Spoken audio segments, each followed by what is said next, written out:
Hello and welcome along to the Route 1 show, the podcast bringing you all the latest football action from West Yorkshire and beyond. I'm Stephen Brown, and with me in the studio as ever is Tim, the fact sheet feather. You alright, Tim? Alright, how you doing? I'm good. So, Tim, you've been doing some exciting stuff this past week, haven't you? Birdie tells me that you were in the press room for Bradford City's last game. I was. What's going on? It wasn't a comfortable place to be, put it that way. Why? Because of the score? Yeah, the score. Well, just the general atmosphere around the club, to be honest. You'd think we were bottom of the table. I mean, yeah, there were people booing at half-time, which I don't quite understand, but I suppose it's not like West Ham where they're booing when you won. I know, Sam Allardyce, damn it, you. Yeah, that's terrible, isn't it? Why would they boo when they won? I think West Ham fans, because West Ham are this club where traditionally they're kind of an entertaining club. You know, I know, I don't understand. From the 1960s, Bobby Moore, he was great, you know, but they expect to be entertained by the football. And Allardyce, good, solid, but is it entertaining? You know, I'm not so sure.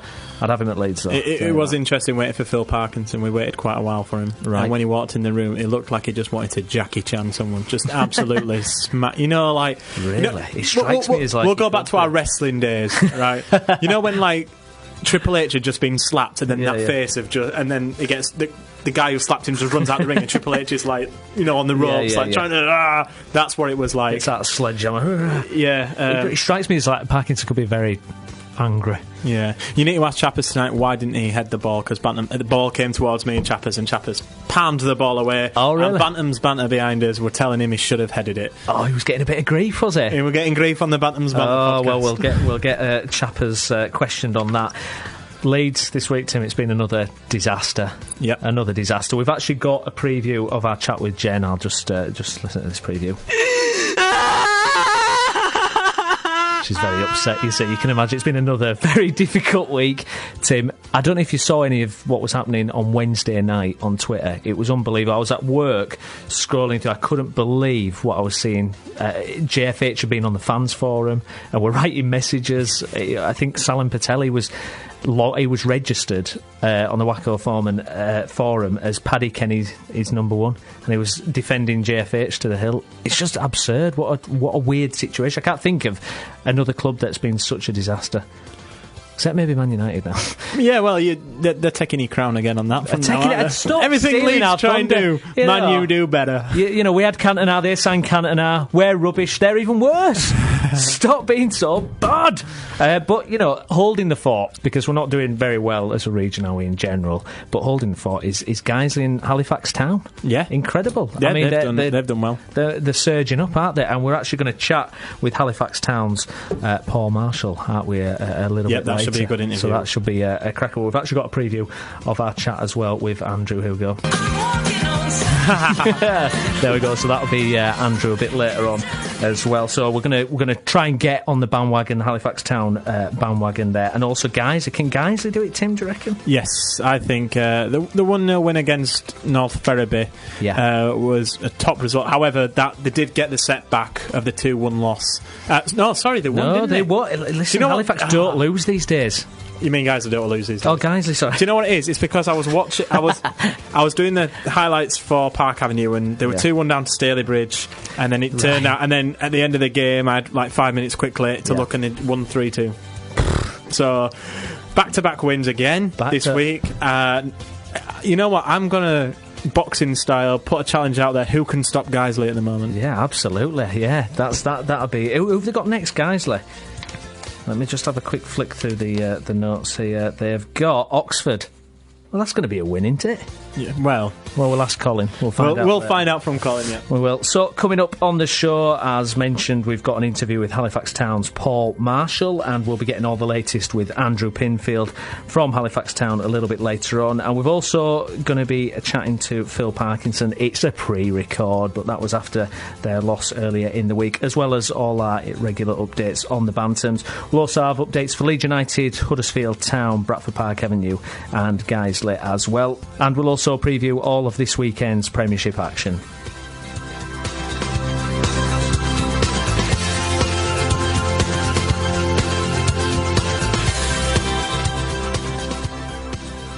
Now they find themselves in fantastic form to Halifax Town, and I'm delighted to say we're joined on the telephone now by their midfielder Paul Marshall. Hi, Paul. Hello. Thanks very much for joining us. Fresh from training, what was training like? Yeah, it was a good session. Just worked through shape, preparing for the game Saturday. Good stuff. I suppose the mood in the camp is really a really good one, isn't it, at the moment? Yeah, the confidence side at the minute. Everyone's flying and raring to go. Absolutely. And obviously, in your last game, you beat Alfreton. What do you put this good form down to? To be honest, I think maybe because we had a little break in games, we've not really had many midweek games recently. I think that's helped. With us a part-time team, it's given us a lot more days to recover. You're not playing every Saturday rather than Saturday, Tuesday. Yeah, absolutely. In terms of your own performances then, Paul, I don't know, do you set kind of season ambitions for yourself in terms of, I don't know, how many assists or how many goals you score? To be honest, mainly it's just getting the team and just to stay in it and just play as many games as I can, really, to be honest. So I just take each game as it comes. Yeah, absolutely. And in terms of, I mean, everybody's talking about potential playoffs and that kind of thing. Do the lads in the squad talk about that? Is that something you're going for now? Yeah, definitely. We all believe we're good enough to finish in the playoffs. And I think with the running games we've got, it's tough. We've got some tough games, but I think it's in our own hands. So we're confident we can get playoffs. We know, especially it helps. We've got on form Lee Gregory, who's been massive for us this season, and it helps when he's on fire. And I think it's a good time to stick a run together for one of those games. Yeah, absolutely. I mean, we couldn't go through the interview without mentioning Lee Gregory. Just how good is he to play with? Yeah, he's a great Not bad, player. Is he? Not bad. He's a striker that does everything. He runs in behind, knows the balls up, and he scores goals. And he creates his own chances, like his first goal on Monday night. He got out of nothing, really, which is class. You don't really get that many strikers. No, I was completely in agreement with you. I saw Gregory playing on Tuesday night, and his feet are just so fast. I didn't know that his feet actually went that quickly, but the second goal was enlarged down to your sweet ball, wasn't it? Yeah, well, I've just picked my head up and I've seen him pulling on the defender, so I've just seen an area I needed to hit, and luckily I did, and he was there to tap it in. Yeah. Neil Aspin was quite complimentary of the ball in. What kind of manager is he? What's he like to play for? Yeah, he's a great manager. He likes the team to be together and to get on really well, and he gives you confidence to play. He's not the kind. You might think he's the kind of manager that'll just scream at you, but he's actually not. He's quite chilled, and he's good to play for, to be honest. The game on Monday night against Alfreton, how do you feel the referee handled the game? Yeah, the ref was frustrating myself, to be honest. He gave a few decisions where people are just falling over and he's giving fouls, which was frustrating, but luckily he didn't give a penalty or nothing against us, so I'm not going to complain. No. Now, we were asking people to tweet us in when we said that we were having you on the show, Paul, and we got a message from Positively Shame, and he asked, who is the best player you've played with or against? To be honest, I've played with a few players. Maybe, do you mean in games or... Yeah, someone maybe you could answer both, I suppose. Who's the best player you've played with? To be honest, in games, I'd probably say Mika Richards. Right, wow, yeah. Our Daniel Stories, them two together, they was both in the same youth team.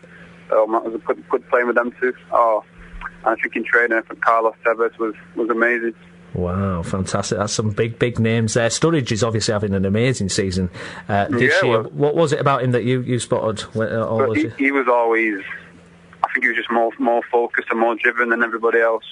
He always had the ability, and he was a big lad for his age when he was younger. Yeah, he's probably the same size now than he was then. Yeah, and he's just built on his ability, and he's just got better and better, and now he's showing it. Absolutely. Paul, it's Luton up next. How do you see that one going? Well, to be honest, everyone's confident at the minute, and we're not going into the game thinking we're going to lose. No. We're going into game wanting to win the game. So, to be honest, I think the lads' confidence are high, and we all fancy our chances. Fantastic. Well, Paul, thanks very much for joining us this evening. No problem. Best of luck with the rest of the season. Thank you. Take care. Bye-bye. Bye-bye.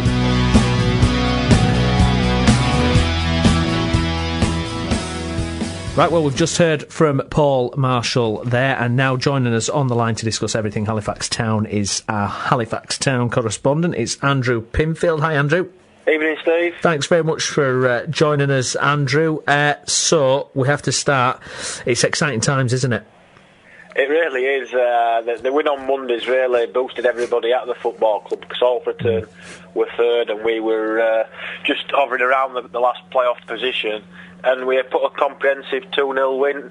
It was that man Lee Gregory who got the headlines, but it was an all-round good team performance. Yeah, I mean, I don't know if you saw the performance yourself, but it was a very good display by them all. Yeah, I was unfortunately working, but Tim, you saw it. Yeah, I did. I was just saying to Marshall, and I was impressed at Lee Gregory's feet. I didn't know his feet were so quick, but it kept Alfreton pegged back. In fact, the whole team did, and you could see in the second half how frustrated Alfreton was starting to get, because they all turned up to the Shea thinking we should be getting 3 points here.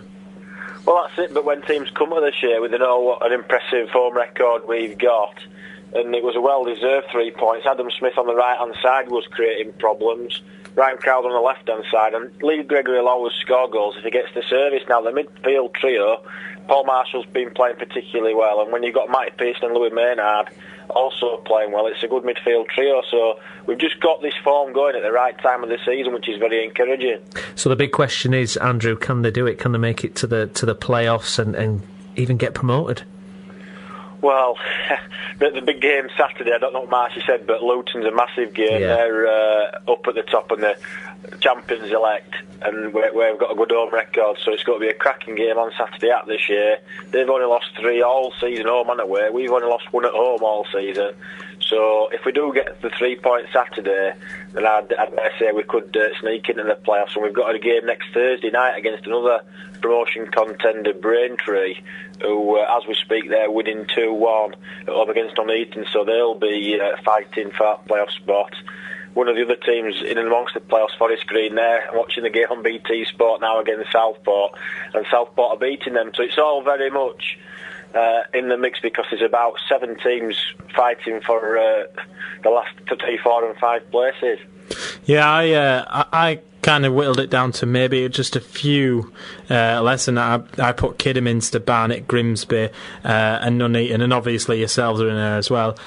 Out of the 7 teams that you mentioned, who do you think is the biggest threat towards Halifax's playoff push?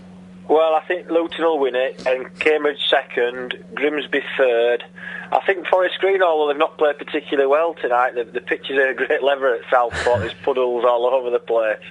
But I would have thought Forest Green, given their budget and the wages that they're paying, they've got Luke Rogers up front and Lee Hughes, who everybody knows, but they've not been particularly impressive tonight. And the commentators were saying out of their last 8 games, I think 6 of them are away. I think they've only got 3 home games left out of 89 games, so that could be a bit of a problem for them.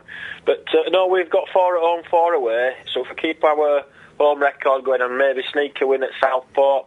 The thing about it is, as well, lads, is that we've got to go to Grimsby, we've got to go to Barnet, we've got to go to Nuneaton. They're all teams in and around us, so it's going to be a case of if we do get those 3 points, then we'll very much be in the mix. Yeah, like you said, we've got Luton on Saturday. They've won 9 away games this season. In all 9 away games, they've kept a clean sheet. So, do you think Halifax will at least be able to break that duct? Well, let's hope so. Let's hope Lee Gregory. If anyone can do it. That's it. The 2 top scorers in the league are on show, so he'll want to get one over on Andre Gray, won't he? But yeah, we're capable of scoring goals. Luton score goals. So what's likely it'll end 0-0? So do you think Aspin will try and keep it tight with against Luton, or do you think he'll probably just say, go play your game? I think we've got to just play our natural game. I mean, when there's 2 goal scorers who've got 54 goals, and Andre Gray and Lee Gregory, and get given the service, I think it's going to be a very open game. There's got to be a big crowd. We're expecting 4,000, which is double what we normally get, more than double, so it promises to be a great encounter, and let's hope it's a good attacking game of football. Absolutely, we 100% concur here, because it's yourselves and Geyser that are propping up the rest of West Yorkshire, because the rest of us aren't doing too good. Leeds, Huddersfield, Bradford. Yeah, I mean, to be honest, this season has exceeded all expectations, and I know I've spoken to you before and said it's been an unbelievable season, and we're just keeping that interest going. If we can sneak a couple more wins, then it keeps it going until the very last game, when who knows, when we play Kidderminster on April the 26th. We won the conference title at Kidderminster. Yeah, could we need a win on the last game of the season to get in the playoffs, and who knows what might happen after that. Absolutely. Andrew, thanks very much for joining us. Cheers, no worries. Thank you, bye-bye. Yeah, bye-bye. There we go, just playing Walking on Sunshine in the background, which all Halifax fans must be doing, Tim. They must be, yeah. They must be. It's going to be a tough game on Saturday, though. But hey, we're Lee Gregory up front, 5-2. We're walking on sunshine, eh?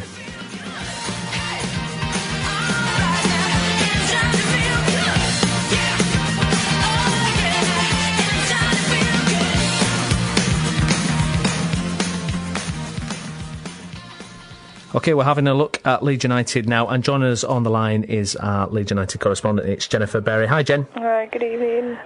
So, Jen, would you like to give it a go of summing up the last week for Leeds? Pretty farcical. I suppose that's the easiest way of saying it. Where to start? I think I've lost track of everything that has happened. Cellino's takeover has been rejected by the Football League. He's confirmed today that he's going to appeal against that. When he said he wouldn't. Exactly. To be honest, I've given up on trusting anybody who has to do with Leeds. They've just come out with all sorts. I think that appeal, I'm not sure when it'll be heard. The Football League said they'll be meeting as soon as possible, and that'll be heard by an independent body. I think it's QC that's going to hear it, right? Who will have sort of access or input rather from sort of experts on Italian law, who are actually probably the same people that the Football League took advice off in the first place. In other sort of unrelated news, I suppose David Haig has sort of been outed on Twitter in something sort of related to what's been going on. Not much has been said more about that. And then there's a bit on Salim Patel's been found to be masquerading on an unofficial fans forum. And Paddy Kenny's number one, wasn't it? Or something, yeah, masquerading as a fan, but trying to canvass opinions off there. And then there's also a piece by a young reporter who's been basically found to it's sort of like it's almost as though he's been groomed. It's quite disturbing. Yes. But yeah, he's basically been asked his opinions on the club, and it feels like they've been trying to take advice from him. So all in all, pretty farcical. Pretty bad, isn't it? And also apparently Ken Bates' wife, if he's to be believed, was apparently have loaned JFH £1 million. Of all the most ridiculous things that I've been saying, that it probably does actually top the lot, so I sort of chose to admit that bit. I unfortunately had the misfortune of actually watching that interview, and out of everything that he said, I mean, it reeked of hypocrisy. It was, I could have reached through the screen and slapped him. It was ridiculous, basically, and we've never believed Bates before now. I don't think really need to start doing that now. No. Matters on the pitch then, and a dreadful performance against Bournemouth. Some people were saying it's the worst out of all the thrashings we've had. 4-0 down after 55 minutes again. No real redeeming features of that match. McDermott, do you buy the reasons he's given, or is it, it's still inexcusable? I think, I mean, it's obviously not acceptable, and he does he gets that, he knows the sort of position that he's in, but I think when it comes down to it, the club aren't going to get rid of him. There's nobody to sack him. We knew that, and he is, he's nailed his colours to the mast as well. He's not going to give up. He's not going to leave, and at the minute, I mean, there doesn't really seem much point in sacking him. It might not get any better, but there's nothing to say that it would definitely if somebody else were brought in, and then on the other hand, if you were to sack him, who the hell would want to step into that? Even Neil Redfern, I mean, you question whether he would want to even step up to that, especially after his last sort of spell. So, it doesn't bode well, really. No, Nottingham Forest they're struggling. They're not as bad situation as Leeds United, and even Neil Warnock's rejected their job. So if you'd struggle to find someone who wants to step in at Leeds if Forest can't find someone. Maybe that 20-year-old.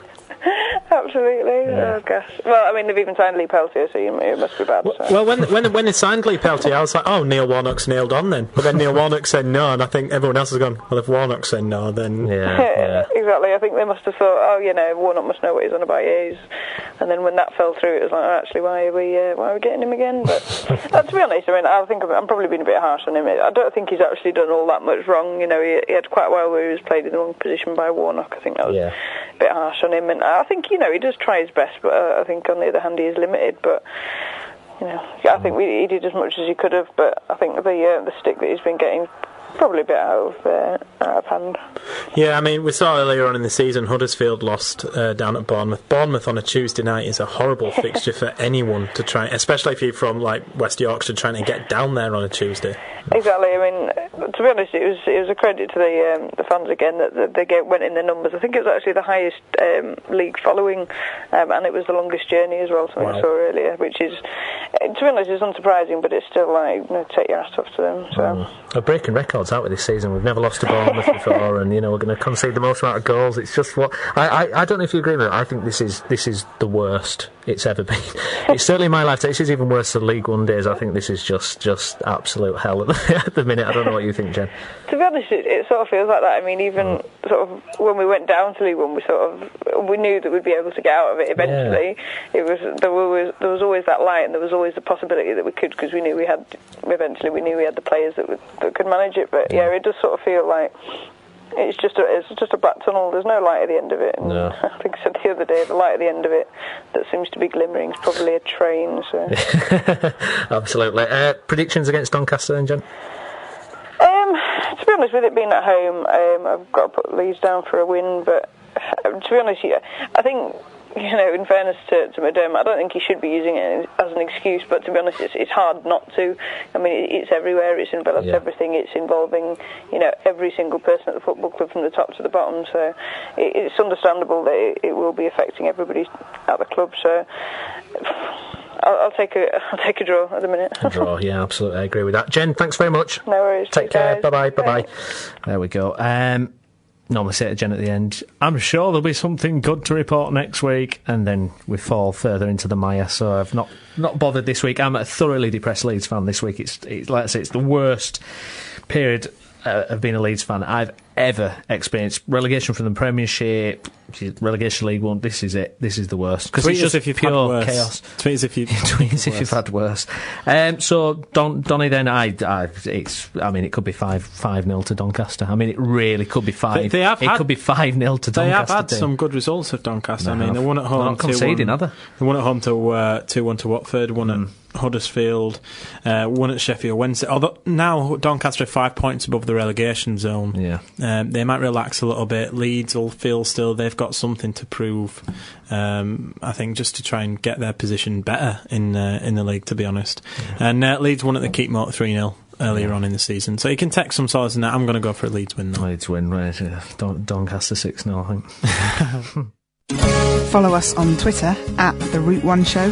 Visit our Tumblr, tumblr.com/The Route One Show, or email us, therouteoneshow@gmail.com. OK, we're having a look at Huddersfield Town now, and joining us on the line is our Huddersfield Town correspondent. It's the Huddersfield Examiner's Doug Thompson. Hi, Doug. Hiya, how are you doing? I'm good, thank you. Thanks for joining us, Doug. So it was a loss against Blackpool and then a draw against Middlesbrough, so there's a bit of a new pattern forming. What's going on, Doug? Yeah, same old in a way, really. Obviously, a slight improvement on Tuesday. It was good to get the point. It probably should have been 3, really. Yeah. Both goals that Middlesbrough got were gifted pretty much by Town. Town were twice in front. And unbelievable. Twice goals away, yeah. So, really, a step in the right direction, but not quite there yet, I think. No, absolutely not. And the performance against Blackpool, how demoralising was it? Yeah, I mean, it was disappointing, to be honest. It wasn't a particularly good game. Neither side hit any kind of good standard. Town conceded early, obviously. Another mistake really gave the ball away, and Blackpool were able to counter-attack and score, and that gave them something to defend, and they did that pretty well, really. Although, having said that, they weren't threatened that much. No. Mark Robbins, after the game, Doug, said motivation shouldn't be an issue, and I don't necessarily think it is an issue. Do you buy that?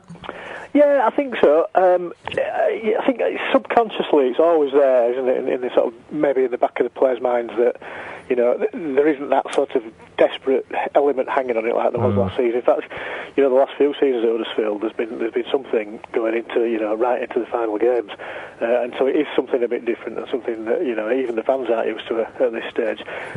So it is there, but, I think the players are pretty keen to impress, and I think, a lot of them, if not even out of contract, are still sort of playing for the futures and playing for places, so there's no excuse not to not to be motivated. And from what I sort of see and know of them, I think the bulk of them are motivated, really. I think it's just one of those sort of sticky stages that you go through sometimes, and things aren't going right, and everybody's getting a little bit nervy and a little bit anxious, which was pretty much shown on Tuesday in front of the home crowd.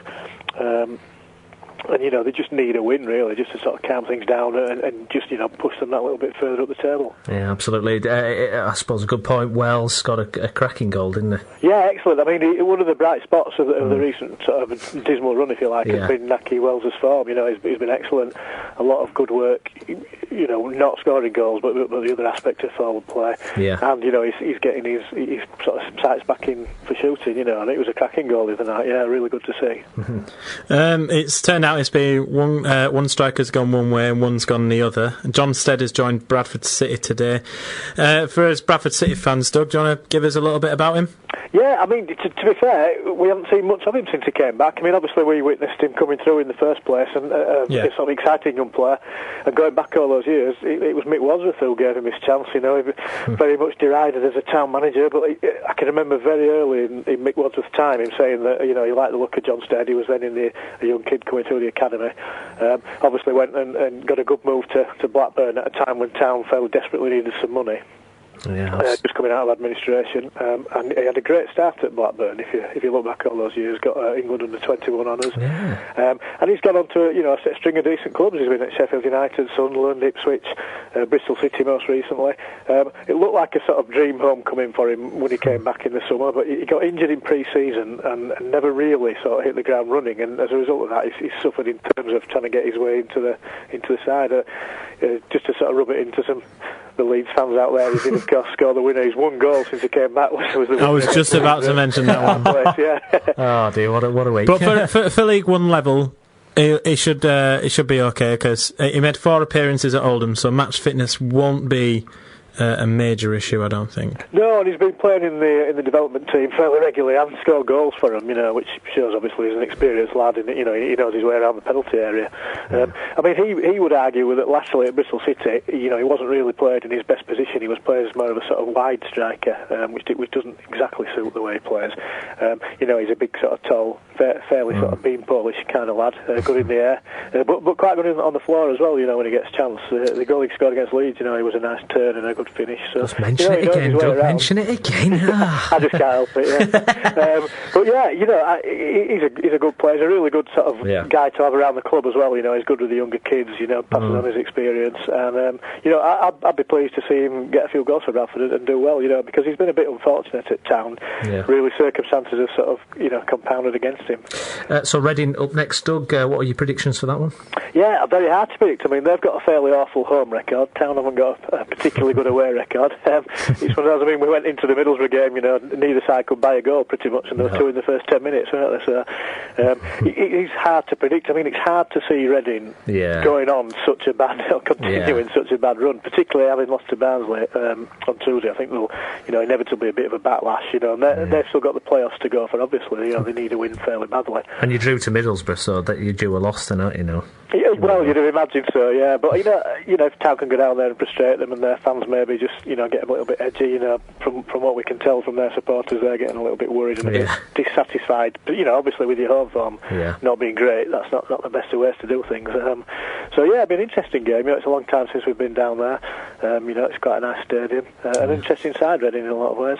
Absolutely, Doug. Thank you very much. No problem. Speak to you later. Take care. Bye bye. Cheers. Bye. There we go. Doug Thompson there. Doug Thompson. I just got him Dog Thompson there. Hey, that could be his new nickname, Jim. What do you think? It's the dog, the big dog.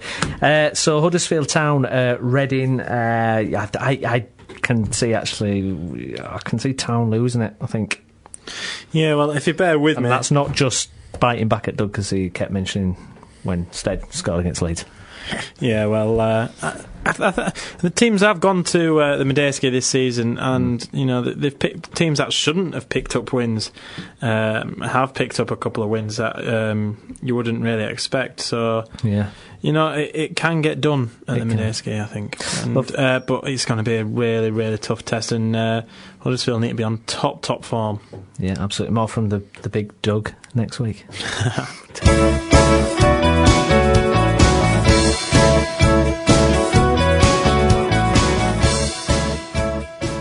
We're going to have a look at Bradford City now, and they're playing Leyton Orient next. Tim, going really well in the league. They're third in the table. Do you fancy the Bantams to get anything there?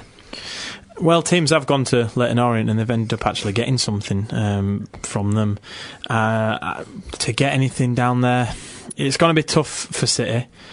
But, they've got to get something. They've got to turn its tide. I mean, I was sat there on Tuesday night at the Walsall game, and it felt like we were down near the bottom of the table, no atmosphere. Players didn't look up for it. The fans didn't really look up for it. Why has this happened? Why, though? Why, when there was that amazing year last year, why? 12 months later. We all asked a question at the beginning of the season. It was me, you and Alex sat there, and went, everything's going well now. What's going to happen when it all starts to go wrong? And I think now we're starting to see what happens when it all goes wrong. People are blaming Parky. People are blaming players, individual players. I mean, I was at the Shrewsbury game last weekend, and some of the absolute... just morons, really, at the back. Just having a go at Thompson and McArdle and them kind of players. Now, I know they haven't been on the best form. Yeah. But I said to my brother who sat next to me, I'd absolutely love it if one of them scored and just did a Ket Spire in front of a cop. You know what I mean? Just start kicking it. Come on. Yeah. So you're saying the fans are getting on the back a little bit? Yeah, the fans are getting on the back. I mean, people have been judging McLean straight away. I mean, I was watching him on Tuesday. And I thought, I'll spare, put a bit of a spare. He's coming onto his own 25-yard line to get the ball. Now, what striker can possibly score when he's having to come that far, that deep to get the ball? And Andy Gray won't be playing.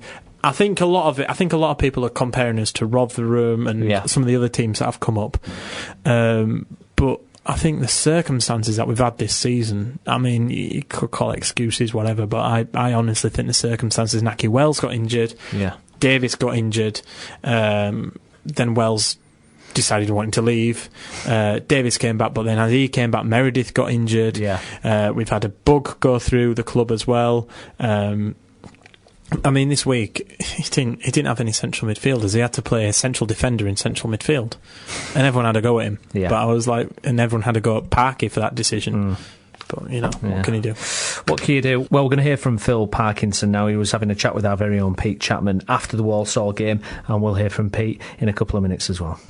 Ineffective performance as I can remember us putting in terms of attempts on goal, crosses, etc. We kind of first half we'd set ourselves up defensive in terms of discipline. The side we'd done okay, and but I was just more disappointed when we conceded a goal, the lack of reaction to get back in the game. And our supporters over the last couple of years have backed us to the hilt, because they've always seen the team, if we do go behind, fight tooth and nail to get back in the game, and they didn't see that. You can't blame the supporters one bit for giving us booing us off the pitch, because we all deserve it tonight. Me in particular, because I picked the team and I set us out how we're going to play. Listen, our supporters have backed us so well that they're more than entitled to get on our backs tonight. Do you think the changes you were forced to make in midfield had an influence on the wider game? Yeah, I think so. Obviously Gary was played him. Hasn't played for a while, and Doyley was out, and obviously Matty Dolan had played Saturday with a bit of an illness, and I just felt it was probably wise not to play him tonight, but he's done well for us prior to that. You took Carl Bennett off, was that tactical or? I just felt that we needed some fresh legs out there. That was it, really. I didn't think he'd start the second half great. To be fair to Carl, that he is going to have periods when he gives the ball away, because he just does try to make things happen. So I don't want to single him out at all. I just felt that we needed some fresh legs in the team. And Hansen seemed to take a nasty fall onto his front, and you could see the pain on his face when that happened. Was he? I've just come straight out of the dressing room now, so I haven't really spoke to anybody about particular injuries. But we've got to get to the bottom of Hansen's back. Simple as that. We've got to, and we've sent him to a chiropractor 4 times. Our physio has looked at him. He said, we've done everything we can, and. It keeps tightening up, and we need to find out why, because we need him back playing at his best. And your job now to get them lifted up and get a good performance on Saturday. Yeah, that's right. It's listen, we won't win Saturday if we play like we did tonight. Simple as that. We won't win if we don't find some energy and some drive, and we've got to find that from somewhere. And that rests with me, and I'll be sat up long into the night with Steve tonight discussing how we're going to do that, because we've got to find the answers, and we've got to get back to how we were playing a few weeks ago. But this game can quickly change, and you see it all the time. And like I said, the last minute goal at Shrewsbury, did knock the stuffing out of us, but we've had setbacks before. We've had, my first year here when we were struggling, and I always talk to the lads about a game here on a Friday, Easter Friday, against Southend, when we had a really weak team, and that team put in an incredible fighting spirit type of performance to get the result, and that's what we need from this group of players now. There we have it. That's the Bradford City manager Phil Parkinson speaking after his team's loss against Walsall 2-0. And joining us now, you heard him in that interview, it's Pete Chapman. Hi, Pete. Hi, Stephen. Thanks for joining us. Tim said that Phil Parkinson looked like he wanted to hit someone after the game. Would you concur? I would, yeah. Very, very angry man who gave a very, very good interview, I think. He said what he needed to say. That he didn't hold back, that he thought that the team performance had been dire and that the fans were right to boo.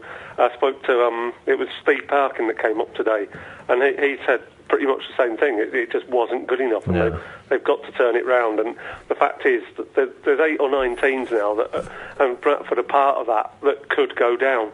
And you look at Bradford's fixtures: 8 left, 5 away, 3 at home, and some of the top teams to play. Their main positive thing is a lot of the teams around them have got to play each other. Yeah, Pete, I mentioned to you briefly on Tuesday night, the atmosphere around Bradford, that you'd think we were 23rd or 22nd. You'd think we were down that low down. I've read some comments on Facebook and Twitter this week.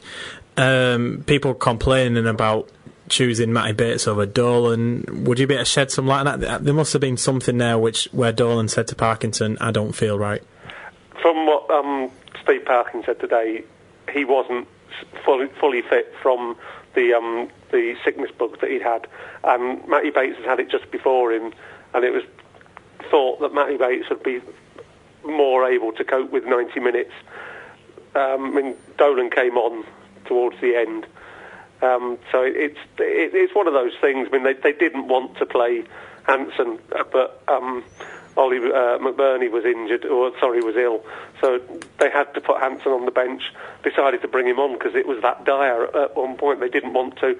Steve Parkin said today he's definitely not in line for Saturday. So it probably made his back worse. And again, Nathan Doyle won't be in line for Saturday, so the problem is still there. It is. One quick thing you can mention about Hansen is we've got John Stedding, who is kind of a similar player. But before I come to that, I missed this on Tuesday night, but when Gary Jones got substituted, he actually kicked a water bottle and walked off, apparently, which is something which I completely missed. Yeah, not something I noticed either. He came up, he did an interview with the BBC today, I think, and he seemed quite cheerful. Everyone's a bit down, which I think you'd expect, and I think you'd want from a team that had played so badly on Tuesday night. You wouldn't want them all laughing and joking 2 days later. They realise how badly they played, I think, but certainly nothing too untoward with Gary Jones. He said hello to us all and said goodbye to us all, so... Yeah, no, absolutely. I was just one thing I was going to mention is my own view from the outside is that possibly it was such an amazing year last year, and this year it's just suffered in comparison, possibly. I think that there is some of that, though. As I was saying to Tim on Tuesday night, that there were times when they weren't that good last year.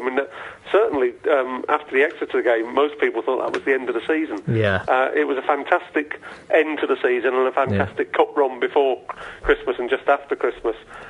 Other times they weren't that good, but they put it together when they had to, and the hope is they can do it again now, because it would be a shame to just drop back to League Two after just one season. Absolutely. So as I just mentioned, we've signed John Stead on loan until the end of the season, 6'3", so he's a very similar player to Hansen, which I think is a bit of panic moving for Parkinson, in my opinion. But Oldham manager Lee Johnson, where he has just had a spell with Oldham and made 5 appearances, so I don't think match fitness is going to be one. Said, I really enjoyed working with John and would not rule out doing so again in the future. I want to thank him for all his efforts on and off the field and wish him all the best. I think the off the field bit is something which rings bells with me when you've got a young Hansen at Bradford. I think that's certainly that there were problems that James had before he'd sort of established himself in the team, really. But I think John Stead, it's an interesting one. I mean, that would explain why Phil Parkinson wasn't around today. Certainly nothing was said to any of the press. But as you said, he's very similar to Hansen, and one of those players that, when he burst onto the scene, he rose through the ranks very quickly, but hasn't really lived up to his potential. No. So, Pete, thoughts for Leyton Orient then? What are your predictions there? It's going to be very, very tight, but they're not on the best run themselves. They tend to play a game where they invite teams onto them, which could play into Bradford's hands. If Bradford get on the front foot, they can be very, very good. It's when they don't get onto the front foot, they tend to run out of ideas and not know what to do. No. The other problem is they're so used to playing the ball up to Hansen. I mean, maybe Stead can provide that, because quite frankly, Aaron McLean looked lost the other night. He didn't know how to get hold of the ball, and Andy Gray didn't really give him the service that he needed. No. Pete, thanks very much for joining us. Okay, you're welcome. Thank you. Bye-bye. There we go, Tim. So that's another depressed correspondent that we've got on the show this evening. Right? It's all things are going to get better because Halifax soon. Halifax and Guiseley, of course. Click subscribe on iTunes and get the Route 1 show every week for free. OK, we're having a look at Guiseley now, and joining us on the line now is our Guiseley correspondent, it's Colin Robertson. Hi, Colin. Hi, Steve. How you doing, mate? I'm good, thank you. Now, it's great, is this, because we've been speaking to quite a few despondent correspondents tonight. Leeds, Bradford City, very depressing stuff. But Guiseley, wow, since we last spoke, North Ferriby 1-0, Staley Bridge, fantastic turnaround. Colin, this is exciting times. Nah, it's rubbish, all these one-goal victories, you know. You see, they get complacent, you see. We should be we're a bit like West Ham fans. We should be beating them 5-0, otherwise we'll lose the manager. You're right. Absolutely. It's absolutely great at the moment, obviously, run of form, but, Saturday's game against North Ferriby, very, very tense affair. We looked very good in the first sort of 25 minutes of the first half. We were dominant, got the goal, and after that, you always felt that Ferriby had a threat match. I could not see a clean sheet coming out of that game from Stephen Drench. And, it should have been that way with the penalty, and sending off of Ben Parker in the second half. It was real backs against the wall stuff. But a great save from the spot kick from Stephen Drench, and Mark Bowers in the post-match interview. Never known a keeper that gives you such confidence in a spot kick situation, and he does. He was just he's just got great reactions. Guessed the direction of the ball, pulled off the top pass save. 3 valuable points. It was, especially when you consider, I've seen North Ferriby's Nathan Jarman playing. He's a big lad, he's a really tough one, and he certainly can finish. And boys said the lads are all on a high in the dressing room, and we're so confident. We are now just looking forward to the next few games, wanting to win.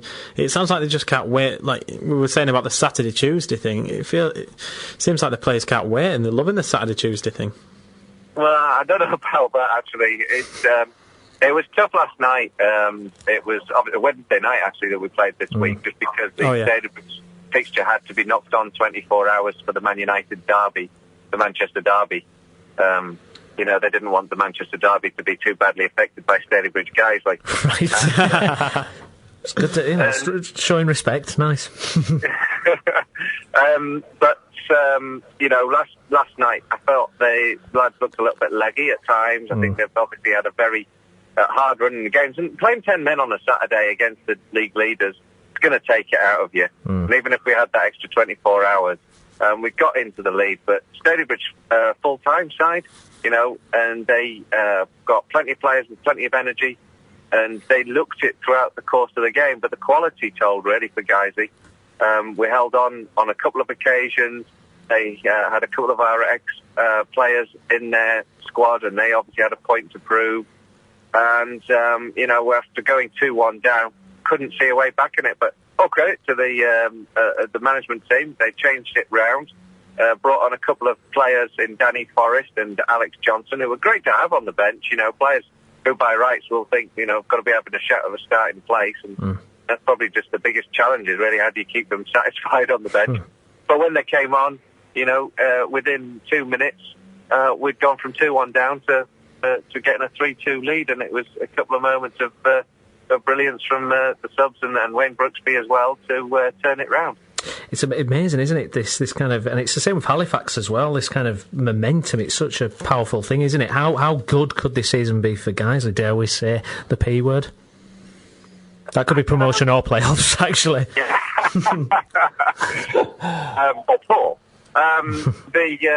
I don't know. The position now is thick. After last night's game, Wednesday night's game, and that changes the dynamic. Suddenly, people start looking at the league table and think, "Oh, that's the team."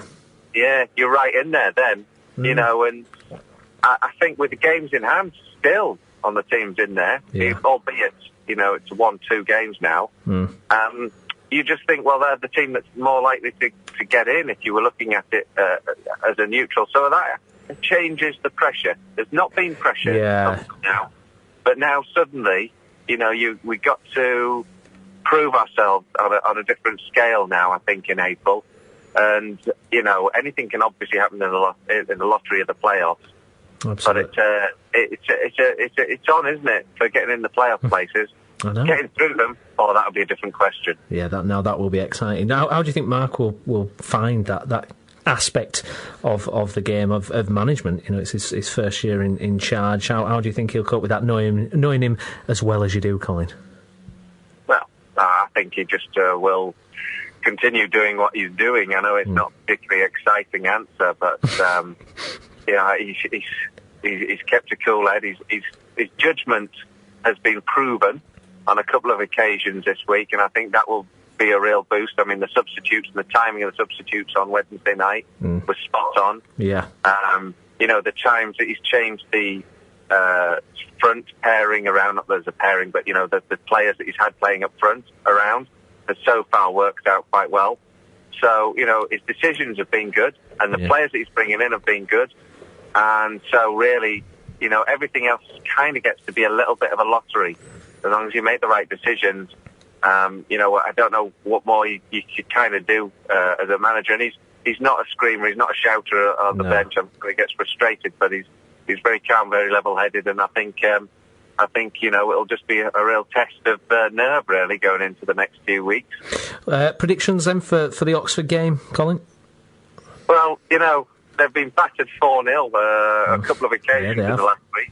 They've got loads of games coming up. They're looking for a real tough run-in because they've got so many games to make up. I think they're playing 3 times in a week, in a week soon. And yet, it's a side that they've got some money, they've got a decent squad, and you'd think that they'll probably not be as easy as they would appear to be as opponents on paper. So I think it could be tough.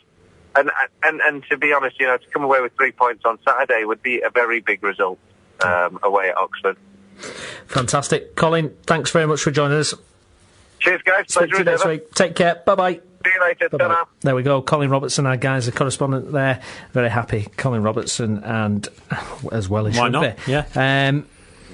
What do you think, the P word? Can they do it? I haven't made my mind up if that's playoffs or promotion yet. We'll go with playoffs. I think they'll make the playoffs. Again, I did say last week, though, there's a lot of good teams in them playoffs. Yes, there is. So it'll be very, very tough for them, especially with the running games. By that point, they might start to burn out a little bit. Yeah, absolutely.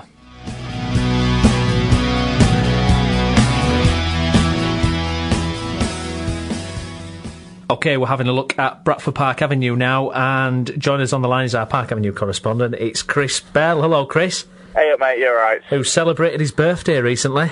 Yeah, yes. Happy belated birthday. Can you remember much of it?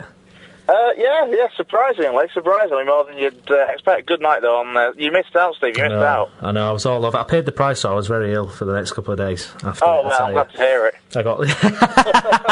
You're so sympathetic, Chris.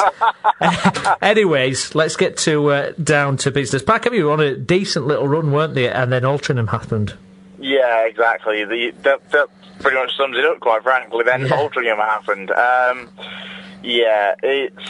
It was going well, back-to-back clean sheets for 4 or 5 games. Looking solid at the back, looking decent going forward. Of course, we've got stole a great win at Brackley on Saturday. 89th minute, Paul Walker. Frankly, with that one, I think I said last week that I thought a draw possibly might be the best I could have got at Brackley. Came away with a great 3 points. Sadly, couldn't follow it up last night. I don't know what it was. I almost want to say different class of opposition, but that's probably been disrespectful to Brackley, in all honesty. But Altrincham are, their attacking options are fantastic, quite frankly. The likes of James Walshaw, Damien Reeves, who, by his standards anyway, is having a disappointing season. I think he's only in, the low teens, shall we say, which by his standards is pretty low. But, 2 goals for Walshaw, 1 for Reeves, 1 for Kyle Perry, 3 quality strikers they've got. Of course, for Park Avenue, defensively, conceding a goal after just 10 minutes really didn't help. They just didn't look quite as solid as they have been, quite frankly. Well, that's it, because you wouldn't associate, defensive consistency with Avenue this season, but then they just seemed to find it, didn't they? And then that's happened. Yeah, exactly. They've struggled defensively all season. Then all of a sudden, frankly, too late, but they've started to find some solidarity at the back. And then, as I say, just there wasn't that same organisation that we'd seen in recent games last night. It only took them 10 or 11 minutes to concede the first goal. The second came not too long after. They managed to pull one back before half-time through Jordan Deasy. Good move, good run and finish, but it was deflected, and that left Stuart Coburn helpless, really. Yeah. But you looked at that and thought, they've got one back before half-time. I can do this. And Chib said to me after the game that at half-time the boys were all optimistic and thinking, look, we're back in this, we can come through this. I like that. Chib's like Chris's best mates with Chib Chalaka now. You two have got that. When I was at the game with you the other day, you went, all right, Chibs. He was like, all right, Chris. Like, hey up, showbiz pals. But then, second half, it just didn't really materialise. Altrincham really, asserted their dominance. The sending off as well for Ryan Coulter it was the right decision at the end of the day. You can't tug somebody back and when he threw on goal and not receive a red card for it. I suppose the one kind of saving grace to an extent is that if you think about why he brought him down and when he brought him down, he made the right call by receiving the red card then outside the box rather than letting him get any further, shall we say. From the point of view that if he was going to make the foul, he made it at the right time and took the red card at the right time, rather than giving away a penalty as well, or let him go through and score, kind of thing. Yeah, absolutely. Which, from a player of Ryan Coulter's age, of course, is quite a mature thing to do. That's what Jib said in the interview, which of course we had to hear before the game on Saturday at home to Brackley. Yeah. But generally, it was quite the problem they've got now, though, is it's another red card. You're looking at least 2 or 3 games suspension for Ryan Coulter. James Knowles has got a 2-match ban starting on Saturday as well, due to picking up 10 yellow cards this season. Overall, he's missed 10 games this season through suspension. John Deasy told me after the game, and he was very, very displeased, shall we say, with that. And of course, I think Nathan Hart as well. I've got a feeling that he may be out for a couple of games. He went off injured after half an hour yesterday. He's been struggling for a while, hasn't he? Yeah, we know he's been struggling with that injury for a while and just been playing through it, quite frankly. But it looks likely that may have just caught up with him, frankly, and he's going to miss a couple of games anyway, I expect. So it's going to be a difficult situation. Having spoken to John after the game last night, I basically quickly touched on the fact that he's they brought in Spencer Harris earlier this week, a centre half who's coming from Guiseley and Buxton, where he was on dual registration, and I basically said to him, given the centre half problem he's got now, it was just in the nick of time. And he said, "Yep, exactly that. It's coming just the right time, given spot. the situation, but it's not a situation that I think Spencer Harris is going to find himself in." Talk about being thrown into the deep end somewhat. Absolutely. So the next game then, Chris Brackley, how do you see that one going? It's a difficult one to call because you know when you play a side so soon after last playing them, it's a tricky one. You know, you've got the advantage of knowing what your opposition have got, but you've got the disadvantage of the opposition knowing exactly what you've got, basically. It's going to be a tough one. Of course, Brackley lost the first game, or the tie last Saturday by 0-0. You'd think they'll be wanting some form of revenge. They'll know, though, what they may have to do to try and get round Park Avenue. Obviously, with the loss of Coulter and Knowles, etc., that's going to make things interesting as well. You want to look at it and fact, well, if they've beaten them away from home, they should be able to beat them at home, but then you can chuck in all kinds of factors like the pitch that we've talked about all season long. It's going to be an interesting game with Knowles being out in particular at the back. It's going to have to be a bit of a reshuffle as well with injuries. You'd think with the squad that's available to John Deasy, you'd probably take a draw. Something like a 2-2 I'll go for. Something like a draw. Good stuff. Chris, thank you very much, mate. No problem at all, mate. Take care. Bye-bye. Bye-bye. See you later. Bye-bye. Bye-bye. There we go, Tim. That's Chris Bell on Park Avenue. Against Brackley Town, I think they may get back on track myself. What do you think? I think Brackley might be out to try and get a bit of revenge, especially as they're still pushing for the playoffs. And let's face it, last weekend against Brackley, Park Avenue did Guiseley a favour in that one. But I'm going to go for a draw, I think. I don't think they'll get the 3 points. No. And remember, you can listen to full match coverage on BCB 106.6 FM. You're listening to The Route 1 Show, covering football in West Yorkshire and beyond. Right, let's have a look at the Premiership action this weekend, and we're going to look towards the bottom end of the Premiership this week because there's a lot of important fixtures and it's really heating up down there, Tim. Let's start with, well, you can only look at West Brom versus Cardiff, can't you, on Saturday, the 3 o'clock kickoff. Cardiff, can they do it? I mean, 25 points are sitting on their Tim. West Brom, for me, look vulnerable. How do you see that one going? I think West Brom are extremely vulnerable. I think the thing that will probably help them out, though, is their goal difference is only -12, whereas Cardiff is -32. But again, if Cardiff do it, Solskjaer, give him the Man U job. That's all I'm saying. There we go. Elsewhere, Sunderland in action against West Ham on Monday. That's the Monday kick-off. Sunderland, for me, are going to do it, I think, although they're running out of games in hand, aren't they? They are. They were good against Liverpool, though, second half. Sunderland, they're one of them teams where for the past couple of months, you think, you know what, they're doing well. They've got all these games in hand, they've got to get out of it. They haven't won since the 1st of February. I think all these cup games had hidden what was really lying underneath with the Premier League. But Crystal Palace and West Brom, you know, I mean, Crystal Palace got a kick in the teeth against Newcastle last week. Which, you like that one. So technically Newcastle did Sunderland a favour there. But I can still see Sunderland getting out of it. Yeah. Well, you've just mentioned Crystal Palace there against Chelsea. You can't see them getting anything there, can you? No, I can't, no. I mean, you know, they've conceded an average of 1.3 goals per game this season, and I think with Chelsea starting to... No help of Opta. Can I just make our listeners aware? He was bragging before because he has had no help from Opta this week, have you?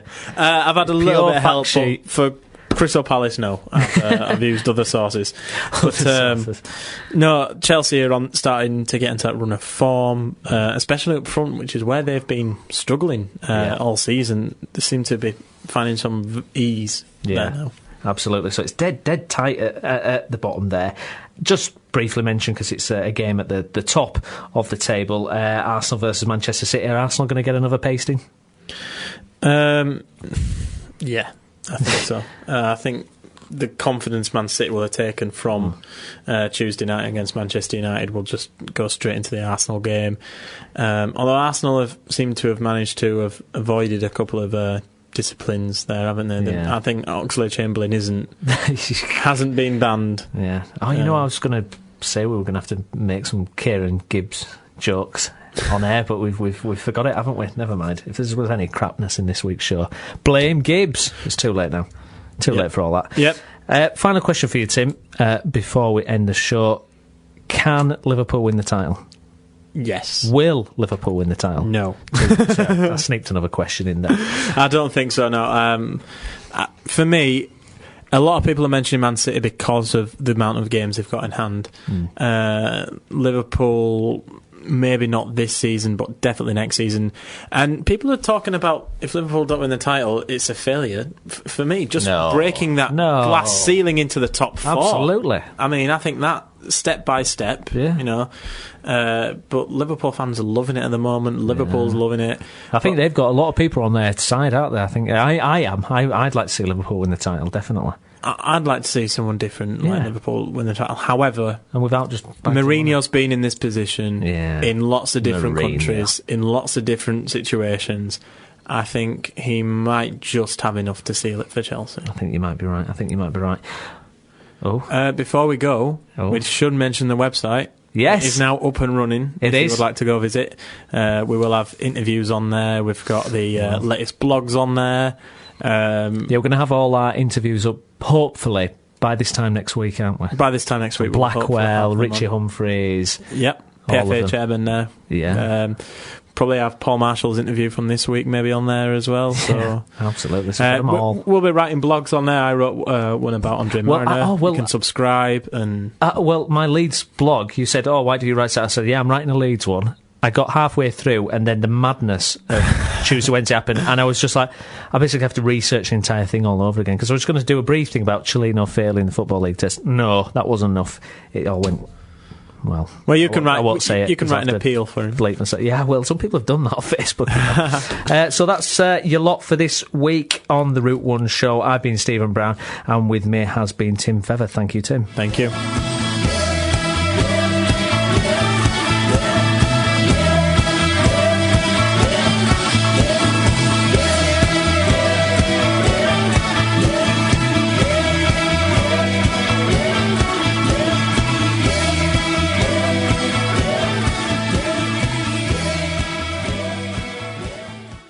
Follow us on Twitter at The Route 1 Show. Visit our Tumblr, tumblr.com/The Route 1 Show, or email us, theroute1show@gmail.com.